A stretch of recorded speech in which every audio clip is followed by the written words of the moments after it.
doctorants, c'est des échanges. C'est toujours très agréable de découvrir l'éventail qui est très large, les travaux qui sont menés. Je m'excuse par avance parce que voilà, je me suis fait cadrer, donc j'ai limité le nombre de diapos et je vais essayer de faire 10 minutes, donc il est 16h25. Je m'excuse par avance que je l'ai fait à midi parce que j'étais à la bourre sur d'autres trucs et j'espère que ce sera suffisant.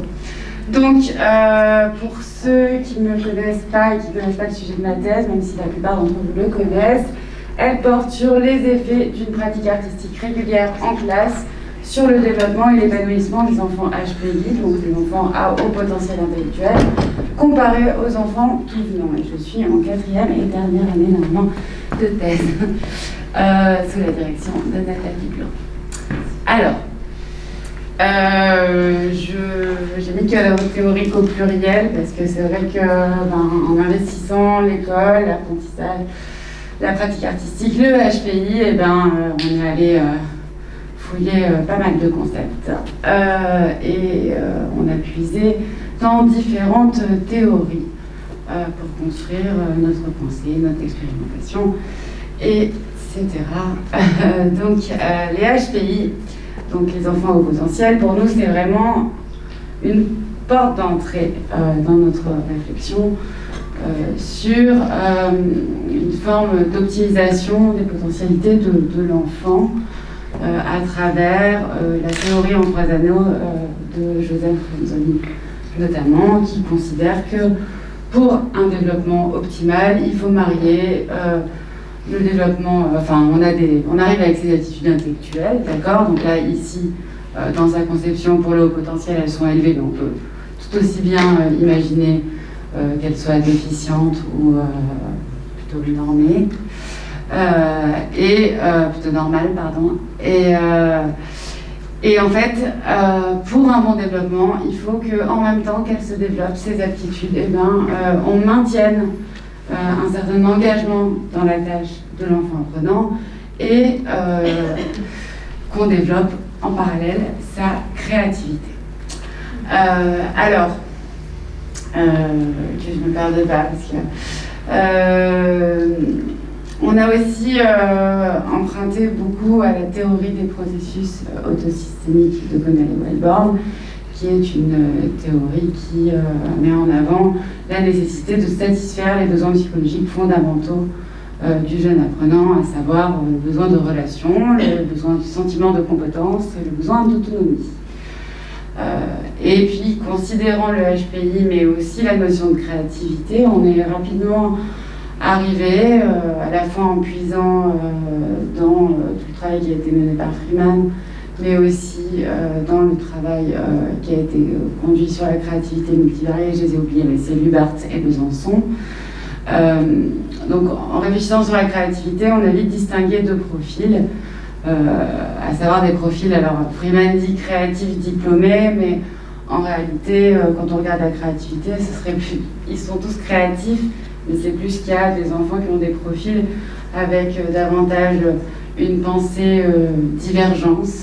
Alors souvent on entend en arborescence, mais c'est pas forcément très fondé. Mais en tout cas, le fait d'émettre plein d'idées à partir d'un seul point, d'accord, de départ, par rapport à une pensée qui serait plus synthétique, d'accord, qui est la capacité de synthèse à partir de... C'est l'inverse en fait, on nous donne des idées et on doit synthétiser, aboutir à partir de là. Donc on s'est servi de tout ça et on a pris en compte, parce qu'on a élaboré un programme artistique, et on a pris en compte du coup aussi la notion de difficulté désirable qui est pertinente pour le HPI et l'enfant tout venant. C'est l'idée qu'il faut avoir un niveau de difficulté suffisant pour maintenir l'engagement et la motivation de l'enfant, mais qu'en même temps, il ne faut pas qu'il soit trop haut non plus, il ne faut pas le mettre en situation d'échec. Alors, sur les hypothèses de départ, je vais passer rapidement, mais c'est l'idée que de toute façon, l'enrichissement artistique dans un programme de configuration scolaire, c'est un bénéfice déjà pour tous, par différents aspects qu'on va mesurer, qui sont le développement de la créativité convergente, de la créativité divergente.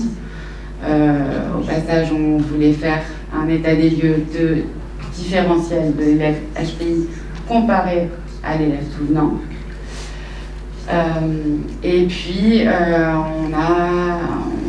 on a encore un peu, on avait beaucoup d'attentes sur des effets de transfert cognitif, de l'acquisition de compétences artistiques à l'acquisition d'autres compétences dans d'autres disciplines et avec des possibles effets sur les performances scolaires, etc.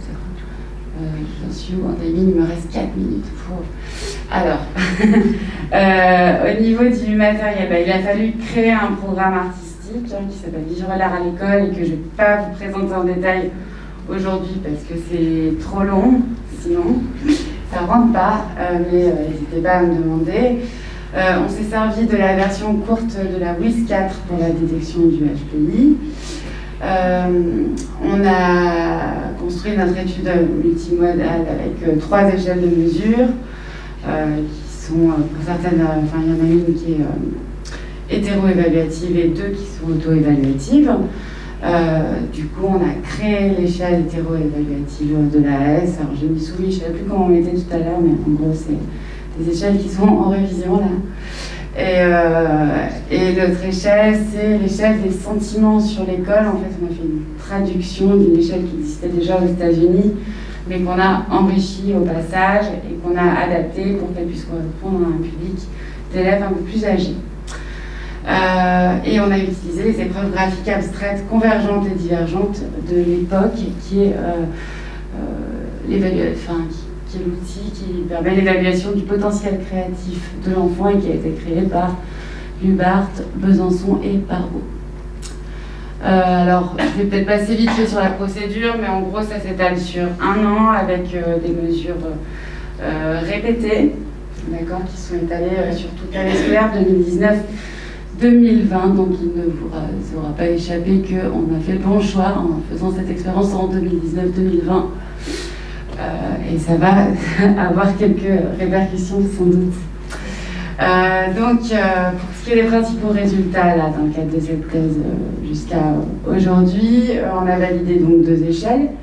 Donc, l'autodétermination at school, c'est l'AS, et l'échelle des sentiments sur l'école. On a des liens entre toutes nos mesures, des corrélations qui sont significatives et qui montrent des liens entre nos différentes mesures, que tout est corrélé. On a des résultats différentiels qui sont significatifs quand on compare HPI et tout venant. Alors, les HPI ont des scores qui sont significativement supérieurs pour l'engagement en milieu scolaire, l'AS, sauf à la sous-dimension qui concerne l'évaluation du rapport au pair. D'accord ? Les HPI ont des scores qui sont significativement supérieurs pour les sentiments sur l'école. Donc c'est une échelle à 5 facteurs, donc pour 3 dimensions. Et par contre, ça ne ressort pas aux 2 sous-dimensions qui touchent au vécu relationnel, donc rapport au père, rapport aux enseignants, ce qui est très cohérent finalement avec la littérature sur le HPI. C'est pas non plus déficitaire, mais voilà, c'est pas supérieur, alors que dans les autres domaines, ça l'est, j'insiste. Voilà, et pour tout ce qui est des épreuves graphiques de la créativité, alors c'est incomplet au niveau de la créativité, parce que ça suffit pas de leur avoir fait passer des épreuves graphiques seulement, c'était juste une question de possibilité, on va dire de temps et de gestion sur le terrain, parce que déjà c'était lourd. Et donc en tout cas les scores sont significativement supérieurs à l'époque IG, donc qui correspond à la mesure de la pensée abstraite, pensée graphique abstraite intégrative, et le score est que tendanciellement supérieur pour l'époque divergent graphique. Voilà, alors pour ce qui est des effets du programme, on en plein dedans, il faut que je refasse tourner les stats, c'est plutôt déceptif a priori à T final, parce qu'en fait on a surtout un énorme effet sur nos échelles de mesure du bien-être, de l'engagement, etc. On a un effet qui est trop gros pour qu'il soit imputable à notre programme qui les aurait tous traumatisés. Par contre, le Covid, c'est probable que, effectivement, là-dessus, peut-être pas sur les inférences, mais là, ça semble quand même bien avoir joué un gros rôle. Voilà, mais bon. On va comparer avec les résultats de notre course contrôle et voir si à la fin, le différentiel est quand même en faveur de notre groupe et qu'on a quand même un effet voilà, à dégager qui serait persistant malgré la pause qui a été imposée par cette situation. Merci à tous.